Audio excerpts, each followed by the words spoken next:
Welcome back to another episode of the Exploring the Blockchain podcast. Today, we are joined for our first in-person with Zane Merchant, That's right. co-host, let's go, and Richard Zhang. Hello. Richard, can you tell us a little bit about what got you into the crypto space and who is Richard Zhang? Yeah, super nice being here in this amazing space that IYA has at USC. Obviously, you two are blockchain USC members, so always good seeing people like you making content, making contributions to the industry. As a little bit background information about myself, my name is Richard. I'm currently a senior at USC, double majoring in philosophy economics with a minor in computer programming. At USC, I've done a bunch of different things. I was the co-president of Spark SC, which is a premier entrepreneurship startup organization at USC, and now I'm the co-president of blockchain at USC, which is one of the leading, if not the leading organization in Southern California. We're really trying to empower the community. I can talk a little bit about that later on as well. How I got in the industry is pretty interesting. I went back home one day in China, back during high school. I saw a bunch of Bitcoin books on my desk. Even till this day, I wasn't really sure who was reading them. Maybe my dad, my mom, somebody in my family. Just started reading them. I read through a bunch of those books, and I was like, wow, this is very interesting. And I really became a big Bitcoin fan in the very beginning, and obviously Ethereum came along. I would say I really started digging into the space around 2020, 2021. That was really when I started digging deep into it, besides just purchasing tokens. Cool. So maybe we can just start with, you can talk a little bit about the USC Blockchain Club, what you've done here, the importance of building a community on campus, and what you hope to accomplish with the club. Definitely. I think when it comes to really new and emerging markets, it's very important for communities to form. Because we're still crypto's still very new today, if you think about it. We're still at that beginning, like 1997 internet age, if we're trying to draw this analogy, right? So it's very important for us to form communities where people can learn from each other, builders are with each other and talking with each other, communicating all the time. So what Blockchain USC essentially does is we want to create a community where people are consistently building, learning about the space, and doing research. So Blockchain USC, we have 6 different teams ranging from research, education, content, community, et cetera, et cetera. And what we're doing is we want to make blockchain as accessible as possible for not only USC students, but people around the area, like UCLA, Claremont McKenna, Caltech, schools like that. And for our research teams, these teams do more advanced topics, right? We have teams ranging from infrastructure, DeFi, NFTs, DAOs. We have a metaverse team before as well. And we consistently pump out research articles for people to read. And also, we think this is a good experience for our research members to get deeper and get hands-on within the space. And I think that's pretty cool. Yeah, no, I highly recommend if you're at USC or if you're just around the SoCal community, look at what USC Blockchain has to offer. We're doing some of the cool research papers, other great events if you're in the area. One question for you is, if someone's watching this, doesn't know much about crypto, where should they look? Where should they learn? You said you originally learned by books, but what's the best way to learn? Yeah, I think I actually have a pretty interesting background where I'm not a CS major. Right? When a lot of people look at crypto and blockchain, they will think, oh, it's a bunch of cryptography, right? It's literally in the name, it's in crypto. And they'll think it's a lot of coding. And it can be very scary. And it was in the beginning when I was first started to learn, reading all the white papers and stuff like that. But one thing that I really try to emphasize with people when they are just getting into the space is I want them to look at it from a non-technical product perspective first, right? Look at what blockchain can enable. The decentralization, the transparency, the openness, the global connectedness, et cetera, et cetera. These are all aspects that they can look at and get excited by. When you go dive straight into white papers, a lot of these white paper writers, they will go straight into the technical details, which can be a little bit unfriendly for non-technical people. So when my friends and people of the blockchain community come to me today and ask me about how they should learn the blockchain space, I refer them into reading some overviews first of those different protocols and projects happening, right? So a good platform that they can go on is CoinMarketCap. CoinMarketCap is one of the aggregators for when you check prices, the major tokens around the world. Oftentimes, CoinMarketCap has employees writing overviews of those different tokens. You can click on those tokens, so scroll down a little bit and you'll see those overviews. I recommend very beginners to read those, and I recommend them to look up Medium articles around those different projects. Sometimes those Medium articles can break down those technical concepts down really well. And if you're really trying to make it interesting for yourself, let's say like you're eating lunch or eating dinner, you're just having fun with some of your friends, go watch a YouTube video somewhere. Right? YouTube videos, just be cautious that some of these YouTube videos may have wrong information because these are secondary sources, right? And some of these YouTube channels, they can and understand the technology side wrong as well. They're not perfect human beings and we don't blame them for that. But at the same time, that's a good way for you to just increase some interest within the space and to learn something while you're doing something else. Yeah. And I think what you mentioned is important, which is actually understanding the broader implications of blockchain. Even sometimes the most technical people, they know the technical stuff, but when you ask them, what's the actual application here or what am I building for, they don't really know the answer to that. So that's really important. Yeah. And I want to add one thing to that. I also really I really thought you were going to say Twitter because a lot of people when I ask this question, they say I learned from Twitter, like it's about like following the right people. I learned watch a lot of random YouTube videos, and I did go on CoinMarketCap to learn a couple what's the price movement. How do you think the price of crypto causes people how does that impact the building in the space? Yeah, I think that's a great question. And just going back to that Twitter point earlier, I intentionally left Twitter out, right? Because Twitter is not that friendly for beginners. When you're a beginner, let's say you just started a Twitter account, you have 0 following. Who the heck do you follow, right? That's a very unfriendly, unwelcoming space, and people are talking about very technical things on there. Obviously, I look at Twitter for hours at a time, every day now. But when you're just beginning, you don't know who to follow. So eventually you get to Twitter, but in the beginning, you can slowly build into your following. And back to your point about the correlation between building and prices. I think I have a philosophy that builders build, no matter the prices, right? If we look at crypto today, some of the biggest companies came out of the bear market, right? And the reason why for that, I think there are different reasons. One of the biggest reasons that I'm a big fan of is that during the bear market, a lot of narratives get tested, right? And you see a lot of narratives dying down. And this is when companies are truly testing their own products, testing their own theses. Because when you're a startup, essentially a startup is a mix of hypotheses and theses about the space and about your users and about their needs, of course. So when a bear market comes, the noise dies down. This is when builders are really tested and faced with decisions regarding what to kill, what features to kill, and what features to build. And there's a lot less noise within the market, right? People are less concerned about the prices, all the things that are going on. And the only thing you can do is to build. So when it comes to the correlation between builders and token prices, I think the best builders are always building, and they're especially building in the bear. And this is a good signal for investors as well. And this is why it might be counterintuitive for people who are new to investing. But investing, especially in crypto, during the bear market is the best time to invest, especially for private markets, right? When valuations are down, the best builders are building, less signals. So for a fact that people who are pitching to you during a bear market, they're most likely going to be people who are believers in the space. So I think builders build no matter what, and people shouldn't care too much about token prices if you're actually trying to found something within the space. Yeah.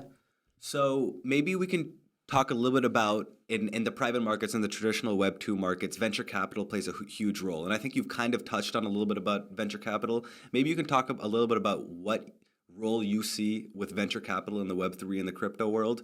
Is it the same thing? Are companies always looking to get funded? And maybe you can also touch a little bit about Dragonfly Capital and what you guys do there. Definitely. I think it's important to have critical thinking over venture capital as an activity and as a form of financial investment, especially within crypto. When a lot of these tokens have governance rights, right? You get these tokens, you can participate in governance. So it is important to be critical of the venture capital's role within crypto. However, if we dig deeper within venture capital as an activity, as a financial instrument, we find that venture capital enables a lot of startups to build efficiently and for more startups to survive. Right? If I remember this correctly, venture capital was invented, the model was invented around 1970s and 1980s. Right? There were a couple godfathers of venture capital around the world. Before that, startups had to actually have positive cash flow in order to grow, or they had to take on debt in order to grow. right? But when venture capital came in, you have startups who may not reach profitability, may not have users, may not have revenue. But what venture capital allows is for these early startups to test out their hypotheses and to test out their beta process, see if it actually works. And I think the same case is especially true in new emerging industries like crypto. Right? In crypto right now, we're still testing out a lot of spaces and hypotheses within the space. What is going to work? What is not going to work? Right? And a lot of venture capitalists, they can come in and support those startups to actually do the things that they like. Though I do have to say, the most socially conscious venture capital firms, they pay a lot of attention to not controlling too much of the tokens, right? What we see a lot of companies doing today is they raise both equity and tokens, if not a full equity deal. And I've seen like venture capital firms, the most responsible, socially conscious ones like Dragonfly, they're very conscious about not taking up too much of the governance rights to leave it for the founders and the community. And those are the venture capital investors that we should model after, right? Instead of trying to centralize everything, because again, crypto is about decentralization. So there's a very intricate push and pull here that we need to handle. Yeah, I'm really glad you touched on that aspect of crypto, especially the role of VCs, because a lot of the ethos behind crypto is this idea of decentralization. And if profit-seeking venture capital firms join the picture and are running the governance, is that really like different than what we have now? On that point, for Dragonfly Capital, is there any specific like sector or category that you're particularly excited about or you guys look for? Yeah, so Dragonfly actually started back in late 2018, early 2019. It's seen a few cycles already. And they started out really investing in infrastructure and DeFi. But when I joined, Dragonfly was trying to expand into more sectors. I have amazing mentors there. I work with some of the brightest people within the space. I have nothing but great things to say about Dragonfly. So I would say that Dragonfly invests across the board within crypto. Now it's investing in DeFi infrastructure, as I mentioned. We also went into GameFi. We into a creator economy, DAOs, NFT platforms, et cetera, et cetera. I think these are very important sectors for us to explore. And as venture capitalists, it actually aligns with the incentives to take those risks because of that's just the nature of venture capital. So for me, I was focused on areas like GameFi, creator economy, DAOs, NFTs. We at one point were looking at a bunch of metaverses as well. But obviously, a lot of these concepts are being tested today, again, as they should during the bear market. And this, I can argue that this is a good period of time for crypto to actually do a lot of self-reflection and see what are the real sustainable plays within crypto that we can provide for the world. Instead of just during a bull market, it's all hype. People are just playing with the tokens. So this is a good time to really reflect. So is there a particular use case that you personally are really excited for? You talk a little bit about sustainability. Is there something you're really excited about?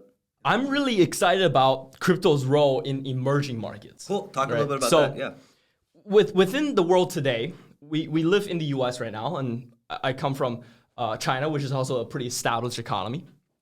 But within the world today, there's still many countries with not that mature of a fiat system, right? There's high inflation, poor credit systems. What crypto enables is that it can onboard a lot of people from emerging markets with poor fiat structures into a globally open and transparent financial system. Now, we're seeing a lot of plays within emerging markets. There are more centralized exchanges popping up today where people are onboarding, we call this on-ramp, the on-ramp process. We're on-ramping a lot of people into crypto from emerging markets, and we're hoping that we can bring them into this global financial space. Now, there's also a lot of questions here, right? Especially from the VC perspective. Who is going to take over emerging markets? Or is it these emerging companies that specialize in each region? Or is it going to be bigger players like Binance, FTX, Coinbase that are going to tackle these emerging markets and really get that market share? That's an argument I think many people are arguing about today. I think there is an argument to be made for the different geographic advantages that these specialized centralized exchanges actually have.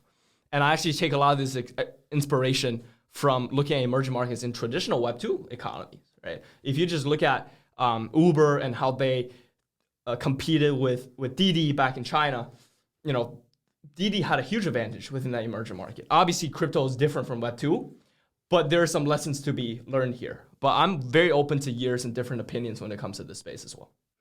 You mentioned emerging markets. We've seen countries like El Salvador adopt Bitcoin. We think that more are going to do that in the future.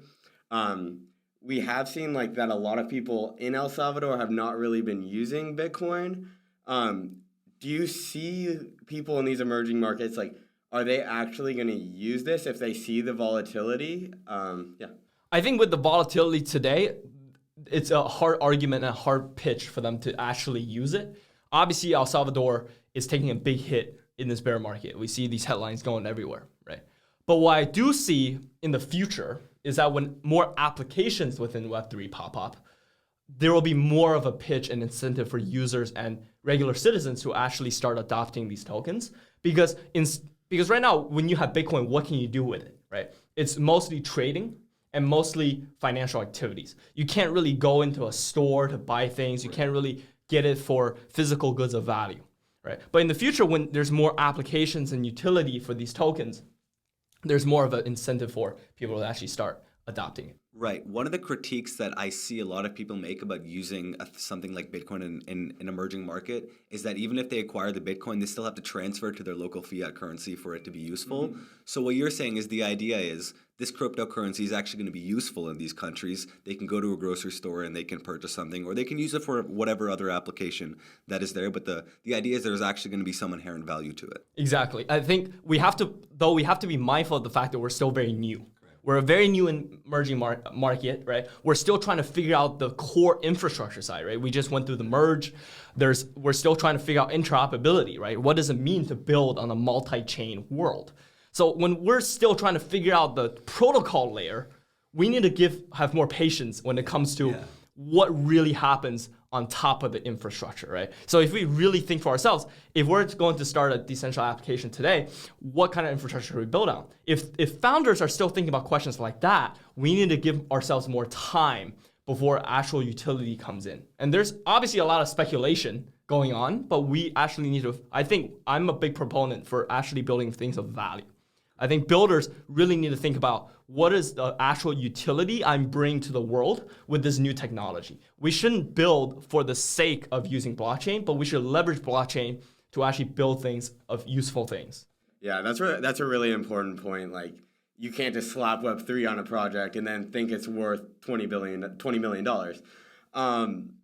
In terms of applications today, is there anything that like we should get excited about or look for? Because I know like I get asked, like, what applications, what good is like crypto doing right now? And I'm like, I don't know of any that I feel are like making a big impact right now. I know some, like, there's some great use cases in the future, but is there anything right now or we should look forward to in the next couple of years? Yeah, I think crypto is a very good utility for controlling your identity, right? I know there's a lot of different identity protocols and products coming out in the space today. They're all, there are a lot of founders building this space, but this is still a space yet to be figured out. And what I mean by that is blockchain enables users very uniquely to control what you want to give for the world and what you want to retain for yourself, right? Within blockchain, because everything is on the blockchain, your data is there. But what you do with that data is up to you, right? That information is attached to your wallet, right? So you can sign things when you want to let other people use your data, or you can sign things when you want to allow other people to do certain actions,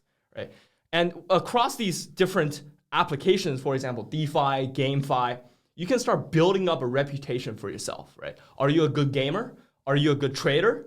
Questions like that can all be attached to your profile. And what you do with that identity is extremely powerful. I am seeing a lot of different DID solutions and identity protocols coming up today, but we have really yet to figure out how this is really going to play out. And I'll tell you one thing, if there's anybody in crypto that's going to say to you, I know exactly how crypto is going to go, they probably don't know what they're talking about.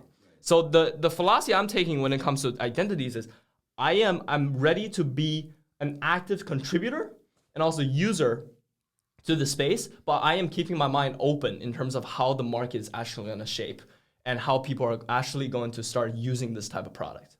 Right. So what you're saying in terms of identity management is today you log into something like Facebook, they basically control your data, right? But in this new world, what we're saying is I control my data, and then I have this one wallet that I can use across a variety of services, and I can individually sign up my data to whoever I choose. Is that the idea? Yeah, and they can offer different services that you can agree or not agree to partake in, right? You can agree to sign up for a competition within the game, for example. You can agree to sign up for a trading competition. Like, there's so many different examples that we can think of here that gives you a lot of control for what you do. Obviously, within crypto right now, there's a lot of hot startups within data analytics. Yes. But I think like those data analytics platforms, they're very valuable. But again, they're still in the trading side of things, right? They're still within the speculation side of things. They will start analyzing very valuable data when there's more utility and actual applications on the blockchain coming up in the future.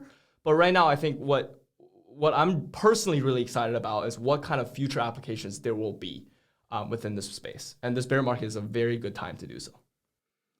One question about like the importance of community in the blockchain space. So there's DAOs, there's all these like GameFi you mentioned, in which community is like one of the most important aspects in getting people on board in many of these projects. What is the importance of community in these projects? I think community is very important when it comes to governance, to participation. And crypto is very unique in the fact that your community members become your stakeholders. And this can be very theoretically very good, I think, if handled the right way, right? We don't want people just shilling things for the sake of shilling things, for the sake of their token prices going up. But at the same time, I think there is actual buy-in into the community from your members. Like, I know a lot of people are talking about DAOs today. That's a huge, very hot topic, right? I think personally speaking, DAOs today are extremely immature, right? We're not at a space yet to say, oh, DAOs are providing a lot of utility for people, are going to provide sustainable utility for people. However, I also would argue that we're not at a point where we can completely deny the future of DAOs yet, right? I think for DAOs to actually work, we need to design very good and comprehensive voting mechanisms, right? We need voting mechanism beyond just based on how many tokens you hold, right? Beyond just how long you've staked into the protocol. I think voting and DAOs will be very interesting once we actually tie your identity and your contributions to each community into the voting mechanism itself. So I can think of an example where, let's say as a community, you are thinking of accomplishing certain goals. You are essentially a product trying to accomplish certain actions. And let's say you, Josh, are an extremely beneficial member of the community, and me, Richard, is a terrible member, right? So I think it makes sense for Josh to actually have more of a say when you have put in more time, when you put in more effort, when you've accomplished more bounties, right? That bounties are huge in DAOs today. Than someone like me who is just sitting around, who's not doing much for the community, even if I may have a lot of tokens. I think DAOs may be interesting if we actually incorporate those voting mechanisms into the entire ecosystem, but we still need a lot of talent to actually design that type of stuff. Though I'm hesitant to completely reject the future of DAOs at this point. I know that might be a controversial or hot take. Yeah, I mean, we've talked about this on the podcast before, which is now a lot of DAOs. The idea of tokens is just that they're freely tradable and they can be used for governance. So if you have more money, you can just buy more tokens, which means I control more, right? Which is a big problem. So coming up with better voting mechanisms is extremely important and is the future to ensuring DAOs are successful. Though I have heard, I do agree with what Olaf from Polychain said before in one of his talks, where he said it's becoming increasingly clear that it doesn't really make sense for companies to become DAOs. Because when you're a company, you're making thousands of decisions every week, if not every day, right? So it's very inefficient for you as a company to run as a DAO when all of that voting is, controlling everything.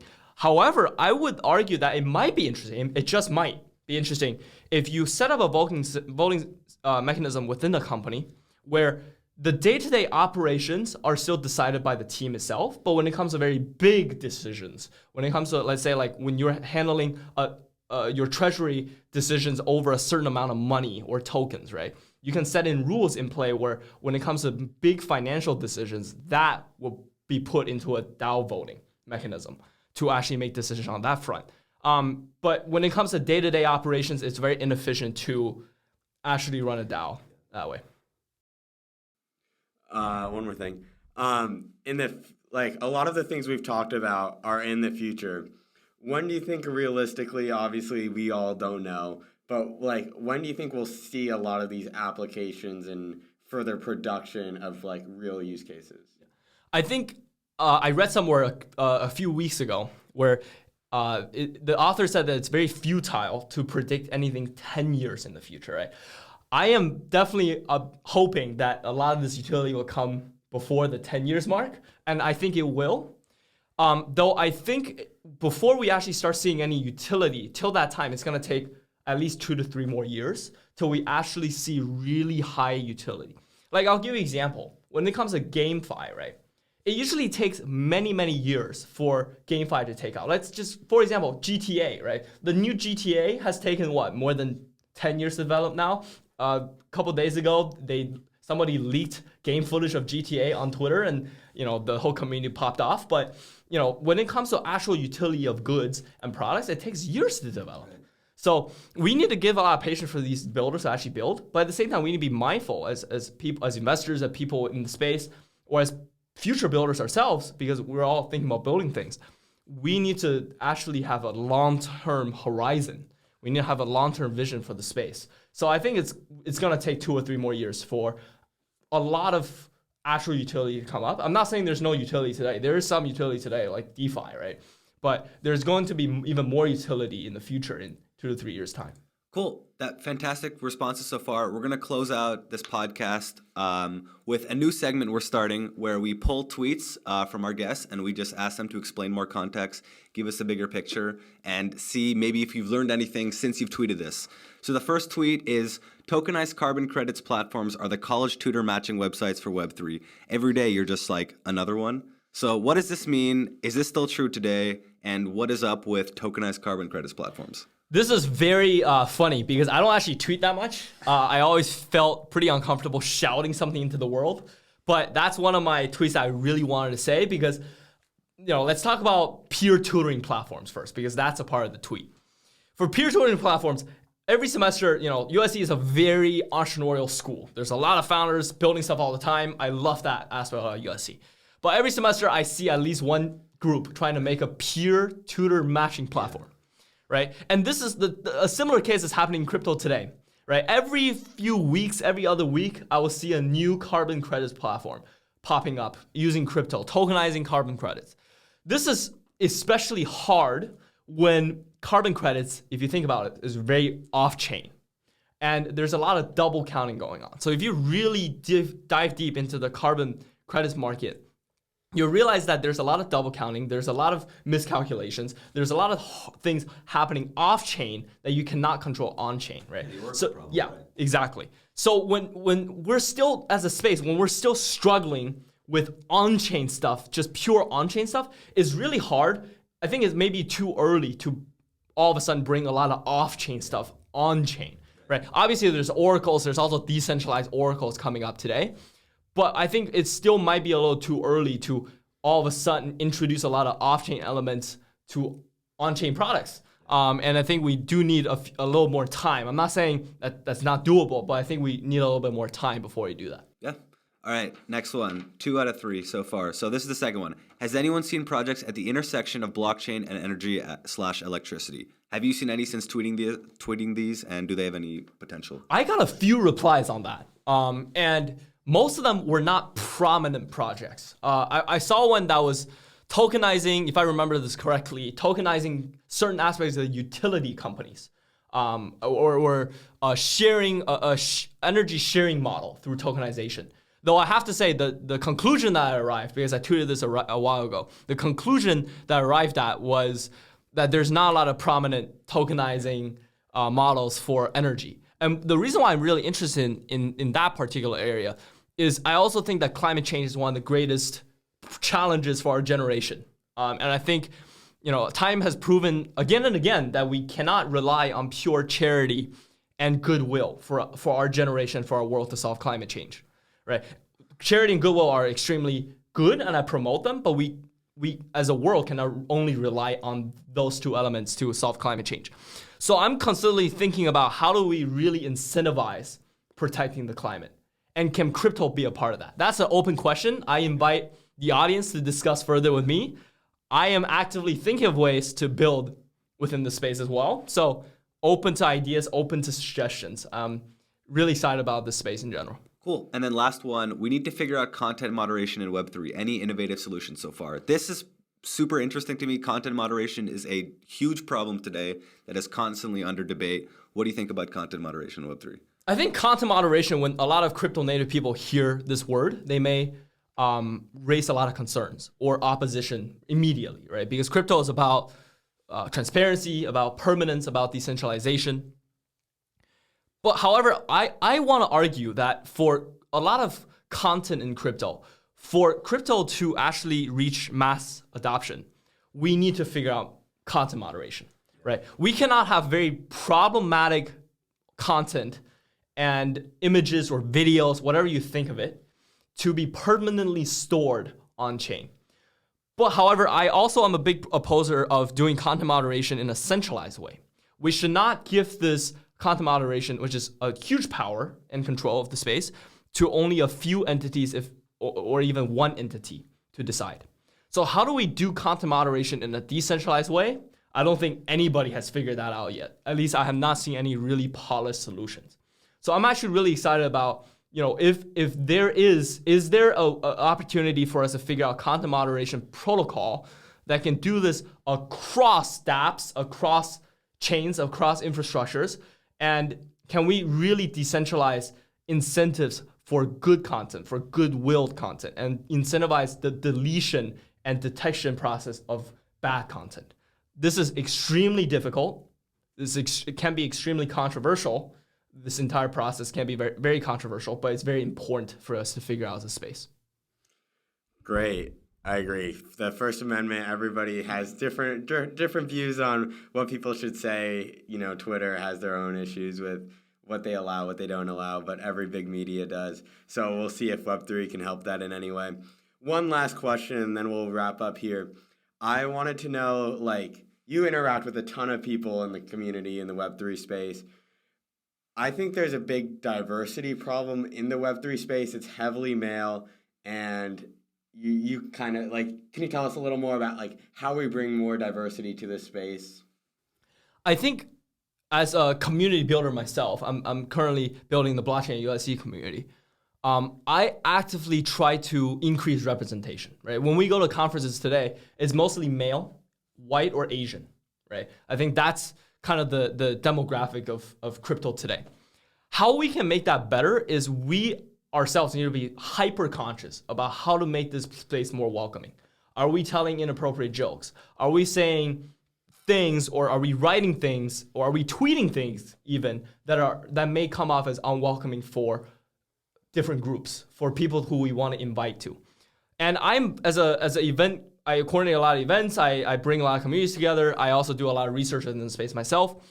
I want to increase representation within everything that I do, right? When I host a conference, for example, am I inviting, at least trying my best to invite someone who's not a male, who's not white, who's not Asian, to come talk about their experiences, right? I'm also hyper aware of their own backgrounds. Did you work in tech before, right?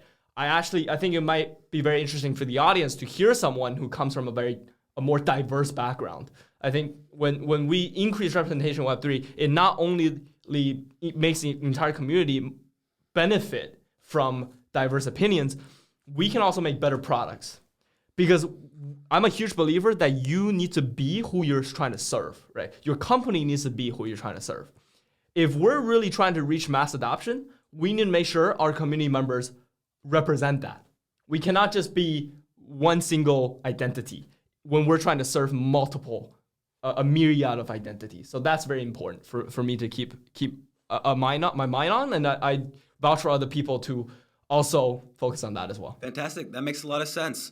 Thank you so much for being here. If anyone has any solutions on climate change or figuring out content moderation in Web3, please tweet at Richard. Other than that, thank you so much to Richard for being here, and we'll close it out here. Definitely. Thank you so much. You can reach me on my Twitter at Richard F. Zhang. I'm always open to conversations and talks. Cool. Thank you, guys.